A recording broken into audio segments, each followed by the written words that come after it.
মাস বেদনার মাস, কষ্টের মাস। ইমাম হোসাইন রাদিয়াল্লাহু তাআলা আনহু শহীদ হলেন কারবালার প্রান্তরে। তিনি একটি কথাই বলেছিলেন যে আমি ইমাম হোসাইন সত্যের কাছে, আমি সত্যের সৈনিক, মিথ্যার কাছে মাথা নত করতে পারি না।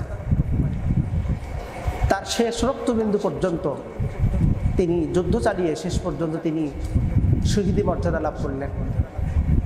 অবসরণীয় একটি ঘটনা, যেন শহীদি কারবালা। বুক পেতে দিল এক যুবক রোকেয়া হলের সামনে, রংপুরের পীরগঞ্জের আবু সাইদ পুলিশের সামনে বুক পেতে দিয়ে বলতেছে, মনের বুকের ভিতর যন্ত্রণা, এই যন্ত্রণা রাখার চাইতে তোমাদের গুলিবিদ্ধ করে বুকের যন্ত্রণাকে নিভিয়ে দিয়ে আমাদের শেষ করে দাও। আবু সাইদ হয়তো জানতো যে এই পুলিশগুলো নির্মমভাবে আমাকে গুলি করবে না। আবু সাইদের এই কর্মকাণ্ড দেখে, ভিডিও ফুটেজ দেখে চোখে পানি রাখতে পারলাম না। আহারে, পুলিশের সামনে কেমন করে বুক টান করে দিয়েছে, গুলি করো, আমাদের আন্দোলন আমাদের করতে দিচ্ছে না, তোমরা গুলি করবে, গুলি করো। নিষ্ঠুর পুলিশ, আরে তোমার কি একটু দয়া হলো না? তুমি আবু সাইদের বুকের উপরে গুলি চালালে।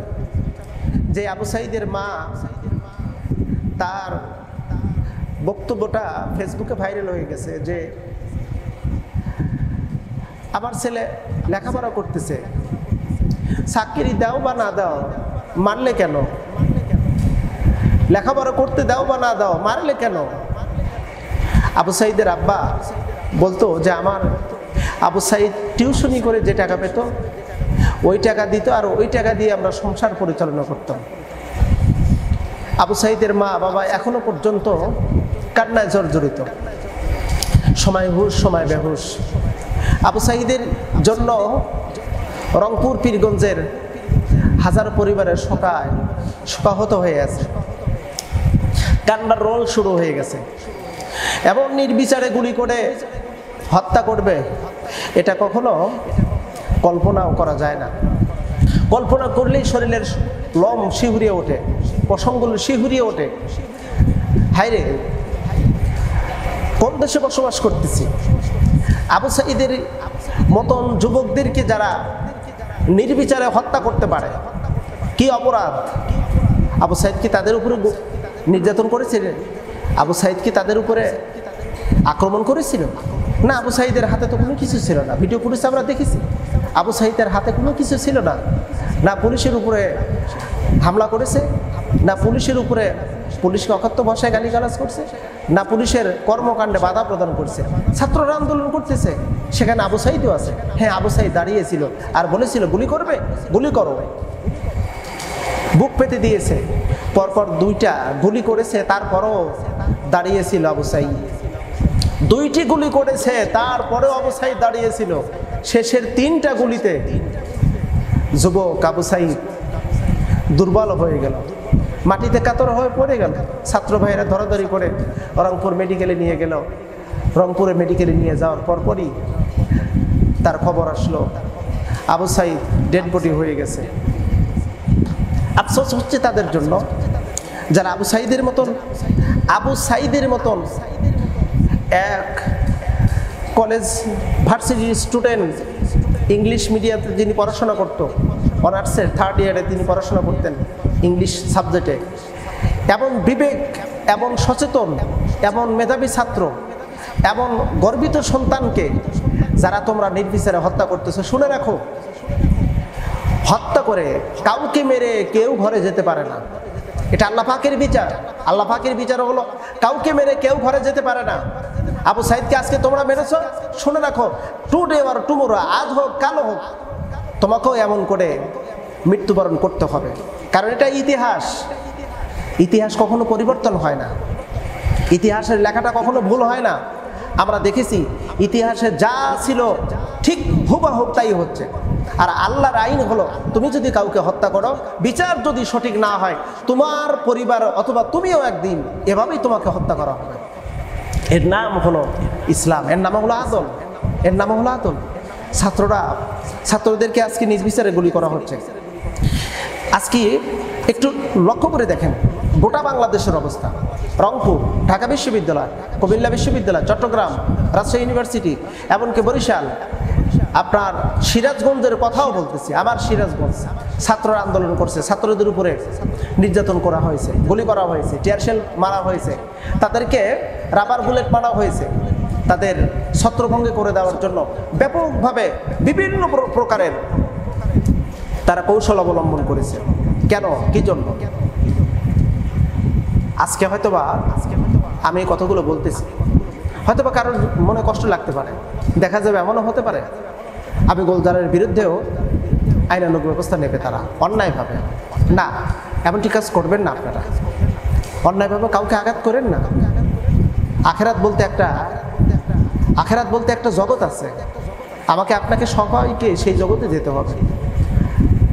সমঝোতা আছে, হত্যা দিয়ে খুন দিয়েই কিন্তু সমঝোতা হয় না, সব কিছুর একটা সমঝোতা আছে।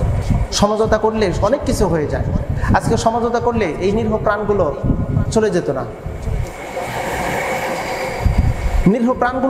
না, আমরা লক্ষ্য করে দেখেছি মানুষ কতটা নিষ্ঠুর হলে এমন কাজ করে। জানাজার দৃশ্য, গায়েবানা জানাজার নামাজ পড়তেছিল ঢাকা ইউনিভার্সিটিতে, সেই জায়গাতেও দেখলাম পুলিশ ইমাম সাহেবকে গ্রেপ্তার করেছে, জানাজার উপর আক্রমণ করেছে। কেন তোমরা জানাজা পড়তেছো? গায়েবানা জানাজা নামাজ যখন পড়তেছিল ছাত্রদের উপরে আক্রমণ শুরু করে দিয়েছে। আহা, বলতে গেলে কলিজা ফেটে যাচ্ছে। ছাত্র ভাইরা যারা শহীদ হয়েছেন তাদের জন্য দোয়া করা যাবে না, যারা শহীদ হয়ে গেছেন তাদের জন্য দোয়া করা যাবে না। চট্টগ্রাম ইউনিভার্সিটির অসীম ভাই দুনিয়া থেকে বিদায় হয়ে গেল। এভাবে আমরা দেখতে পেলাম একজন মহিলাও ছাত্রী ঢাকা বিশ্ববিদ্যালয়ের, সে দুনিয়া থেকে বিদায় হয়ে গেল। তাদের জানাজার নামাজের জন্য সবাই দাঁড়িয়ে আছে, জানাজা পড়তে গেছে, আক্রমণ শুরু করছে।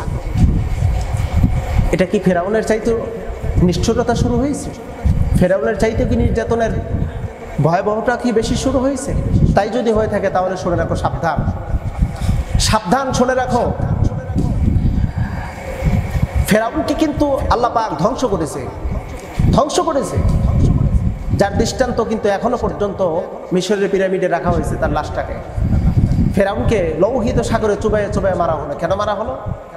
সে তার অত্যাচার নির্যাতনের রোলার স্টিম চালিয়েছিল বনী ইসরাইলদের উপরে।